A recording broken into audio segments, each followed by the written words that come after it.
From Washington, this is VOA News. I'm Michael Lipin, reporting from Washington. U.S. President Barack Obama arrives in Ethiopia on the first ever visit to the country by a serving American leader. Mr. Obama flew to Addis Ababa on Sunday for 2 days of talks with African leaders on issues such as terrorism, human rights, and the civil war in South Sudan. Earlier in the day, he ended a landmark visit to Kenya with a speech to thousands of students at a stadium outside the capital. VOA White House correspondent Aru Pande has more from Nairobi. I'm sorry we don't seem to have that report, but we will try to get it for you in the next hour. Well, staying with Mr. Obama's visit to Africa, he is due to hold talks on Monday with Ethiopian leaders who have been key U.S. allies in the fight against Somalia's al-Shabaab militant group. On Tuesday, the U.S. president is expected to visit the African Union headquarters in Addis Ababa before flying back to Washington.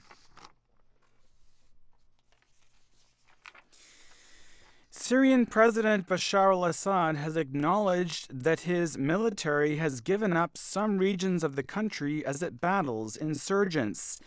In a speech broadcast live on state television on Sunday, President Assad said, "We must define the important regions that the armed forces hold on to so that they don't allow the collapse of the rest of the Syrian areas."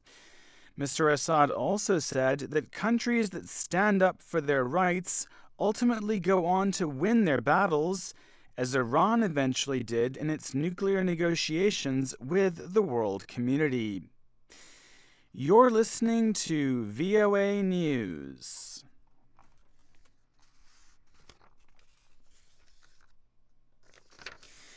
Al-Shabaab militants have claimed responsibility for a car bombing outside a Somali hotel that hosts the Chinese and Egyptian embassies in the capital, Mogadishu. Sunday's attack killed 13 people and wounded 25 others. It targeted the Hotel Jazeera near Mogadishu International Airport. The hotel often is used by Somali members of parliament and journalists, as well as foreign diplomats. Local media reported that most of those killed were civilians, including a local TV journalist. Somali officials have released no details about the victims. Nigerian authorities say a female suicide bomber has killed 14 people at a market in the country's northeast. Witnesses said the early Sunday blast also wounded around 50 other people. The attacker struck the entrance of a market in the town of Damaturu, the capital of Nigeria's Yobe state. There was no immediate claim of responsibility. Israeli police and Palestinian rioters have confronted each other at the Al-Aqsa Mosque in Jerusalem's walled Old City. The Palestinians threw stones and fireworks at Israeli security personnel after Jewish ultranationalists visited the raised platform housing the mosque on Sunday. Israeli police responded to the rioters with stun grenades. The Israeli security forces briefly entered the Al-Aqsa Mosque and locked the demonstrators inside to try to restore calm. The Jewish ultranationalists' visit coincided with the Jewish observance of Tisha B'Av, the annual day of mourning for the destruction of the historic Jewish temples at the site, which Jews revere as the Temple Mount. Muslims call the site the Noble Sanctuary, the third holiest site in Islam. Many Muslims consider any visits to the site by Jews to be provocative.